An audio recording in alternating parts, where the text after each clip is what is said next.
The storm howled outside the Botanical Research Station, rattling the reinforced windows as James Thompson made his final rounds for the night.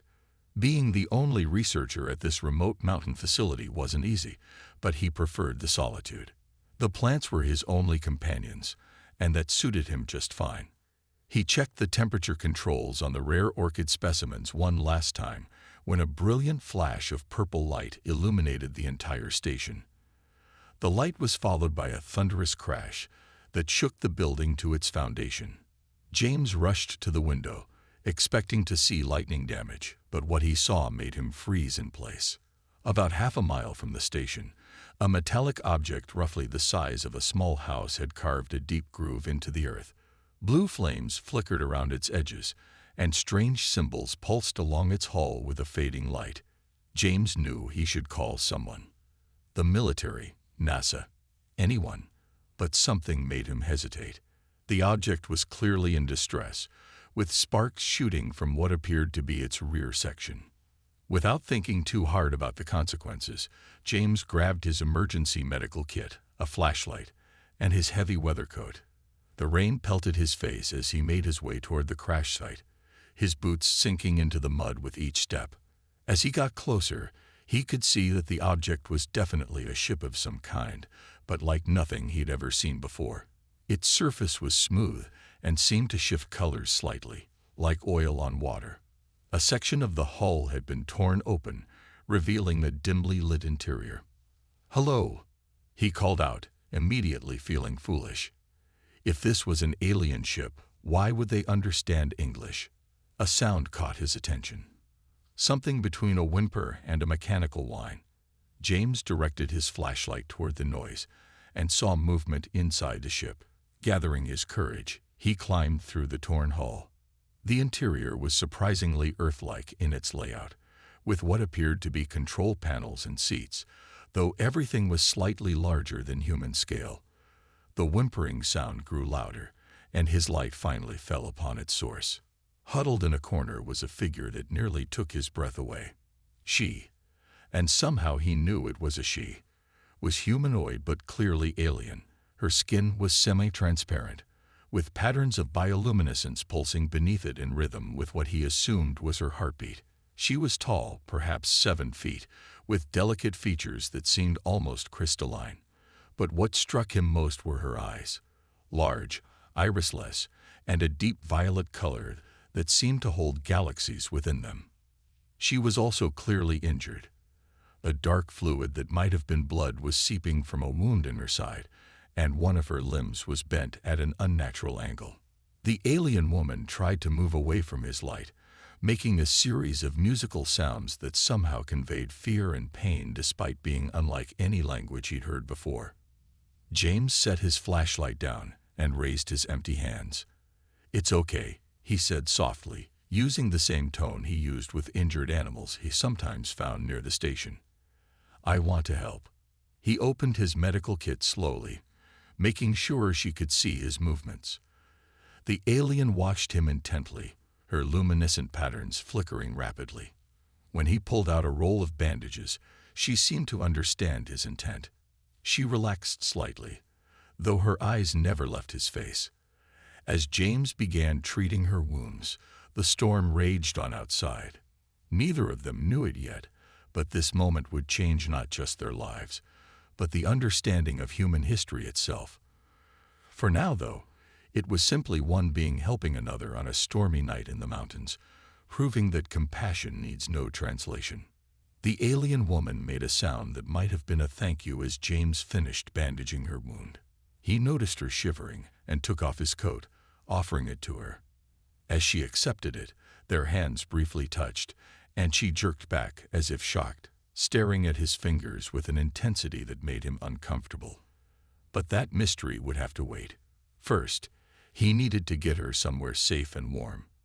Little did James know, this was just the beginning of the most extraordinary discovery in human history. 3 days had passed since James brought the alien woman to the research station. He had cleared out the station's small medical room for her, making it as comfortable as possible with spare blankets and pillows. The alien, who had been watching his every move with those strange violet eyes, seemed to be healing quickly. On the morning of the fourth day, she pulled out a small device from a hidden pocket in her torn suit. It was about the size of a phone, but seemed to be made of living crystal.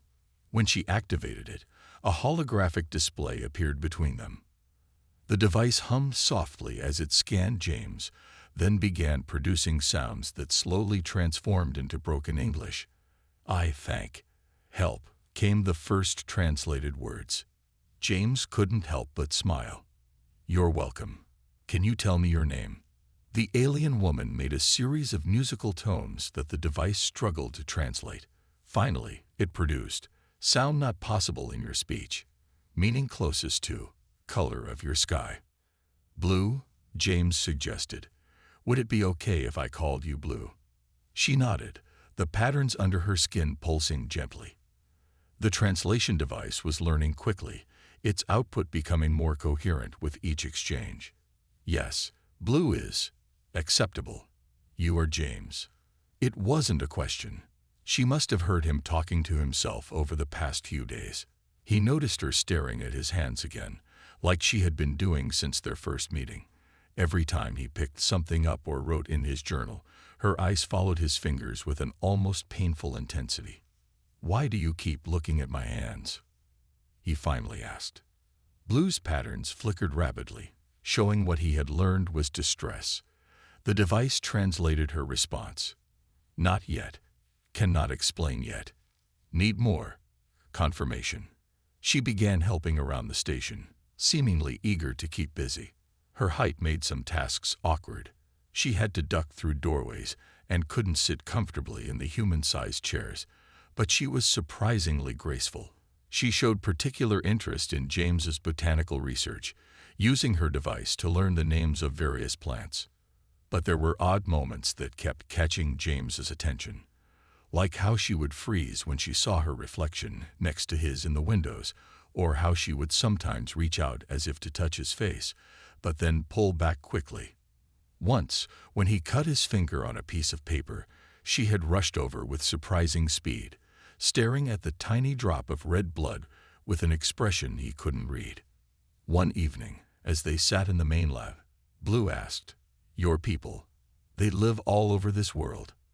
"Yes," James replied, noticing how her patterns had shifted to a deeper, more intense glow. "About 8 billion of us." The translation device crackled with what might have been a gasp. "So many," she whispered. "All like you." "Well, we have different races and cultures, but we're all human, if that's what you mean." Blue's patterns began pulsing rapidly, and she turned away, her shoulders shaking slightly.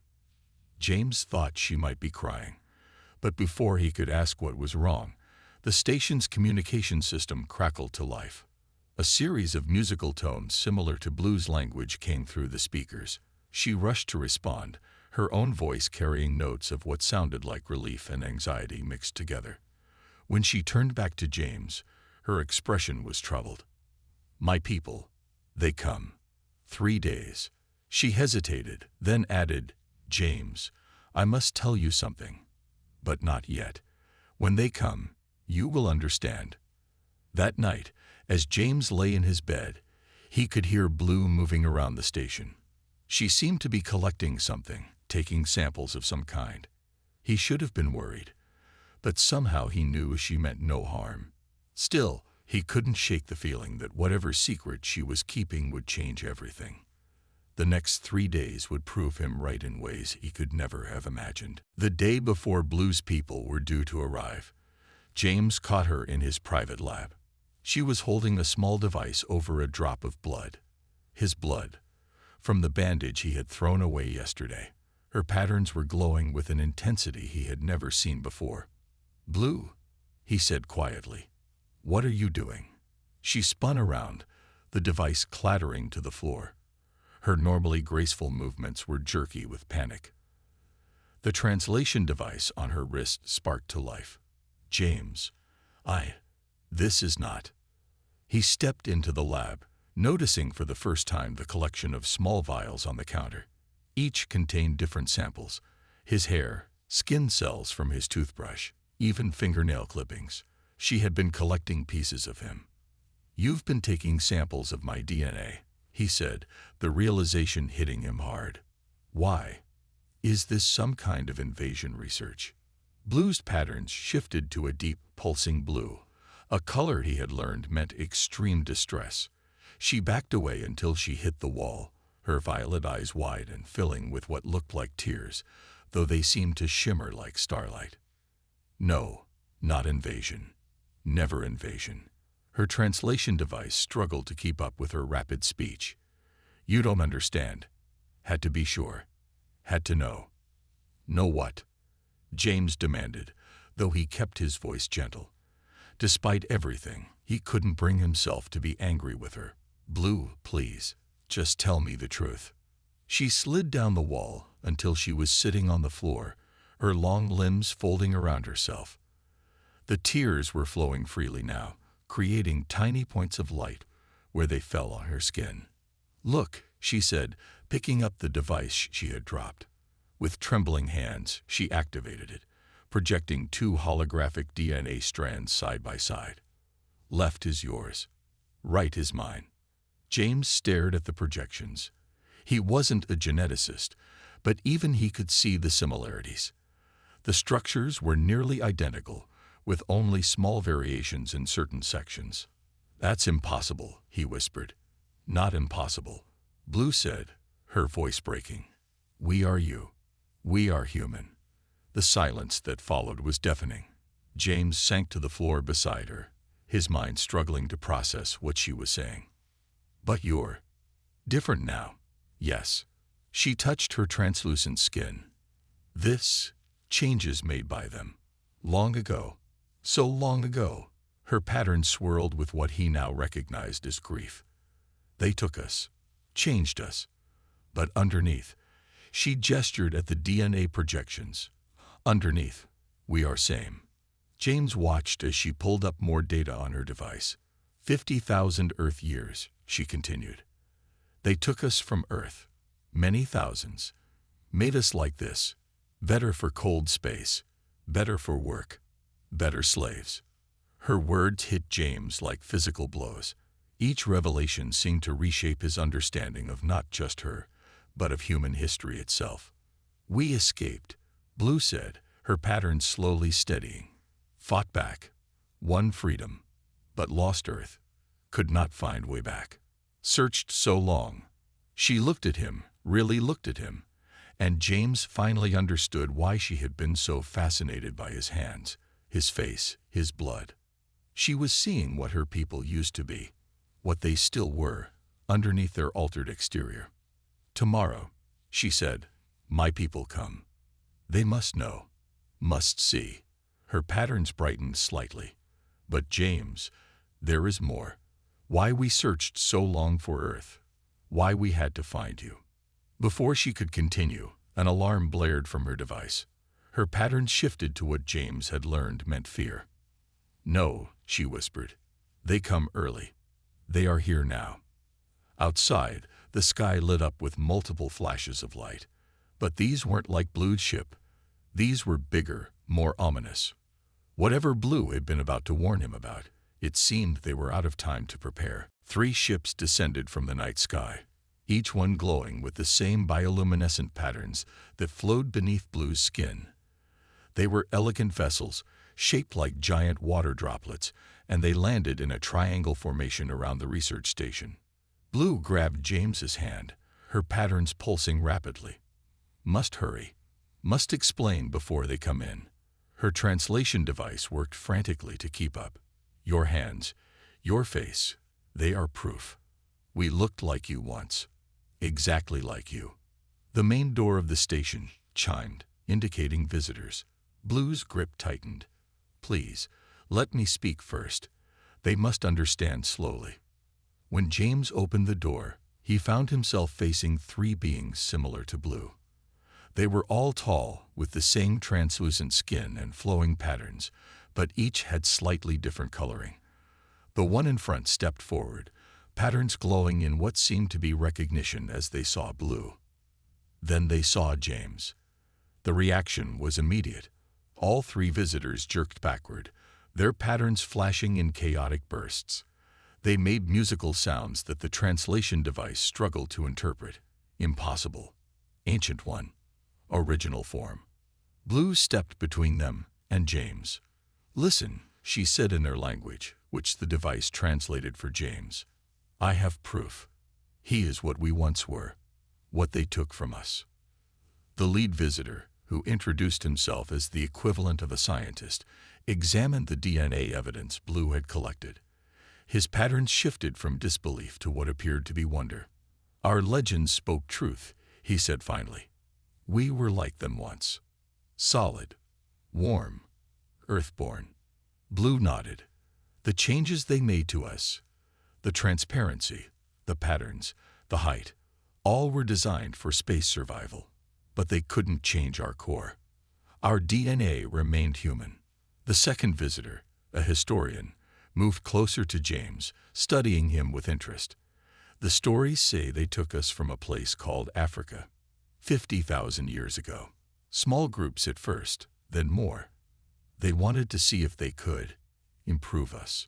"Improve?" James asked, finding his voice. The third visitor, a military commander, answered. "They were collectors. They found Earth life fascinating. Humans were their favorite specimens. They took us, changed us, made us more suitable for their needs, made us better adapted to space, to cold, to radiation.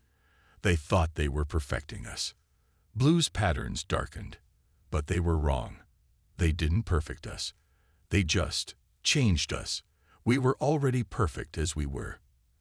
As you still are. James absorbed this information, his mind racing. "But you escaped." The commander's patterns shifted to what might have been pride. "Our ancestors realized the changes gave them advantages. Better night vision, the ability to communicate through light patterns, enhanced strength and low gravity. They used these changes against their captors, fought back, won freedom. But in the chaos of escape," Blue added, "we lost Earth's location. Our navigation data was damaged. We've been searching for 50,000 years, trying to find our way home." The scientist moved forward, his patterns showing urgency. "But finding Earth was not just about reconnecting with our origins. We had to warn you." James felt a chill run down his spine. "Warn us about what?" The commander's patterns turned dark, almost black. "They are coming back. The ones who took us. The collectors. They'd been watching Earth, waiting for humans to develop enough technology to be worth harvesting again. They believe modified humans make better servants. Our long-range scouts detected their fleet." Blue added, "They're gathering for a massive collection effort. They plan to take not just small groups this time, but entire populations." The historian's patterns pulsed sadly. "We've been racing against time, trying to find Earth before they do. Now we have." But what?" James asked, though he suspected he knew the answer. Blue's patterns shifted to a color he had never seen before, a mix of determination and fear. "They're closer than we thought. We have less time than we believed. James, your people need to know everything. About us, about them. About what's coming. How long do we have?" The commander's patterns turned a deep, warning red. "Months. Maybe less. They're already in your solar system." James looked at each of them in turn. These lost children of Earth returned home just in time to warn their original family of approaching danger. "Then we better get started," he said. "We have a lot of work to do." The next 48 hours at the research station were intense. While Blue's military commander sent encrypted messages to their fleet, James worked with the others to prepare a presentation for Earth's governments. The scientist analyzed their collected data, while the historian compiled their species' long history. "The collectors," Blue explained as they worked, her patterns flowing with nervous energy. "They look nothing like us. Nothing like any Earth life." She projected an image from her device. James stepped back involuntarily. The creature displayed was massive, with a body that seemed to shift between solid and gas. Multiple limbs moved in impossible ways, and what might have been eyes dotted its form like stars in a nebula. They believe they're artists, the historian added, his patterns showing disgust. They see other species as clay to be molded. They've done this across thousands of worlds. The scientist brought up more images, showing various transformed species. Some were beautiful, others horrifying, but all had been changed far beyond their original forms. Humans were their favorites, Blue said softly. They called us their masterpiece. Said our form was perfect for modification, our minds complex enough to remain useful after extensive changes. James watched as they compiled evidence of the collector's approach. Their ships had been detected passing Jupiter, disguised as comets. Earth's astronomers had seen them, but hadn't recognized the threat. How do they usually attack? James asked, dreading the answer. The commander's patterns shifted to a battle-ready configuration. They send scout ships first, small ones. They're probably already here, watching. Then they launch their primary weapon. Which is? Sleep, Blue answered. A gas that knocks out entire cities. When people wake up, they're already in transformation chambers aboard the collector ships. The scientist pulled up more data. They've improved their methods since our ancestors escaped. The changes happen faster now, more extensive. The new specimens they create. His patterns showed horror. They're barely recognizable as their original species. James felt sick. How do we stop them? We have weapons, the commander said. Technology they don't expect us to have. But Earth's forces need to be prepared, need to know what they're fighting. And we need Earth's governments to believe us, the historian added. Without proof, they might think we're the invaders. Blue touched James's arm gently.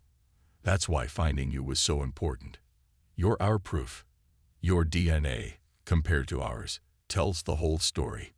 Shows what was done to us, what they'll do to Earth if we don't stop them. They worked through the night, preparing everything. The scientist isolated key genetic markers showing the artificial changes. The historian documented their species' journey, their search for Earth, their evolution in exile. The commander mapped the collector's likely attack patterns based on centuries of observation. As dawn approached, Blue's patterns suddenly flared in alarm. Her device was picking up something in Earth's orbit. Scout ship, the commander confirmed, his patterns shifting to battle mode. They're starting. How long? James asked. The commander's patterns pulsed grimly. Days, maybe weeks. They're earlier than we expected. Must have detected our ships arriving. Blue turned to James, her patterns showing determination. We need to move fast. Contact your leaders. Now. James looked at the evidence they'd gathered, the story of humanity's lost children and the monsters who had stolen them.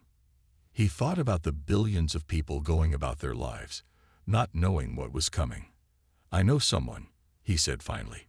A professor I worked with. She has government connections. If we show her this evidence, she'll help us reach the right people. The commander nodded. Good. My fleet is already mobilizing, but we'll need Earth's forces too. Need to work together. Blue's patterns showed a mix of hope and fear. 50,000 years ago, they took us by surprise, changed us, tried to erase what we were. Her patterns strengthened with resolve. This time, we fight together, as one human family. Outside, the sun rose over the mountains. Somewhere up there, hidden among the stars, humanity's ancient enemy was preparing to strike. But this time, Earth wouldn't face them alone. The real battle was about to begin. Professor Linda Marshall stared at the holographic displays in the research station's main lab, her face reflecting the shifting light patterns. She had driven 8 hours straight after James's urgent call, and now she stood speechless before the evidence of humanity's greatest revelation. This changes everything, she finally said, watching the genetic comparison between James and Blue rotate in the air. Every history book, every theory of human evolution. We don't have time for history books. The commander's translation device crackled. The collector's scout ships are already in position. More arrive each day. Linda nodded, already typing on her phone. I'm contacting my connections in the Pentagon and NATO. But we need to be careful how we present this. If we cause panic. No public announcement yet, James agreed. But Earth's military leaders need to know what's coming. Over the next 3 days, the research station became a hub of secret meetings. Military officials arrived in unmarked vehicles, their faces showing the same shock James had felt when he first learned the truth. Blue and her people shared everything they knew about the Collector's tactics and weaknesses. Their ships are virtually invulnerable to conventional weapons, the commander explained, showing holographic schematics. But we discovered their one weakness. They can't maintain their phase-shifting abilities when hit with specific electromagnetic frequencies. The scientist added more technical data. We've modified our weapons to exploit this. We can share the technology, help Earth's forces adapt their existing systems. Linda coordinated with military engineers, helping them understand the alien technology. We can modify our satellite networks to detect their cloaked ships, she explained. And our missile defense systems can be upgraded with their EM frequency weapons. But it was the historian who provided the most crucial information. The Collectors are overconfident. They don't expect resistance. In 50,000 years, we're the only species that ever successfully rebelled. They'll expect modern humans to be as unprepared as our ancestors were. Blue worked tirelessly, her patterns showing exhaustion but determination. She helped calibrate the new detection systems, explaining the subtle signs that revealed Collector ships hiding in plain sight. There, she said one evening, pointing to a satellite feed. That distortion around that meteor, it's one of their scout ships. They're getting bolder. James watched the screens with growing concern. How many have entered the atmosphere? The commander's patterns darkened. At least 30 scout ships. They're mapping population centers, preparing for the sleep gas attack. Military forces around the world began quiet preparations, disguised as training exercises. Weapons were modified, soldiers were briefed, and defense systems were upgraded, all without the public knowing the true reason. The hardest part, Linda said during one late-night strategy session, will be the moment we have to go public. People will panic when they learn the truth. Blue's patterns showed understanding, not just about the Collectors. Learning about us, about what was done to part of humanity, it will be difficult for many to accept. The commander received updates from his fleet. More ships were arriving daily, taking positions in concealed orbits around Earth. They would be the first line of defense when the Collector's main force arrived. As they worked, James noticed Blue's patterns showing increasing anxiety. What's wrong? He asked her privately. The scout ships, she said. There are too many. Too bold. The Collectors. I think they know we're here. They're accelerating their plans. Before James could respond, alarms blared from multiple systems. The commander rushed in, his patterns flaring with urgency. Large-scale phase shift, detected beyond lunar orbit, he announced. Multiple massive objects dropping out of faster-than-light travel. They all stared at the long-range sensors. Dozens of enormous shapes were appearing, each one larger than a city. The Collector fleet had arrived weeks ahead of schedule. Earth's defenders were only partially prepared. The final battle for humanity's future was about to begin sooner than anyone had expected. The massive Collector ships filled Earth's skies like artificial stars, their shapes distorting the very air around them. In the research station's command center, now a makeshift military headquarters, James watched as Blue's patterns shifted between fear and determination. They're broadcasting, the commander announced, his translation device converting the alien transmission. They're offering Earth's governments a choice: surrender for voluntary enhancement or face forced collection. World leaders had been briefed just hours earlier about humanity's true history and the approaching threat.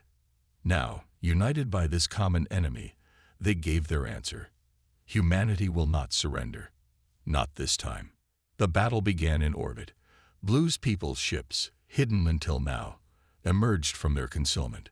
Their vessels, piloted by the changed children of Earth, engaged the massive collector ships. The space around Earth lit up with energy weapons and electromagnetic pulses. First wave of scout ships approaching atmosphere, Linda reported from her station.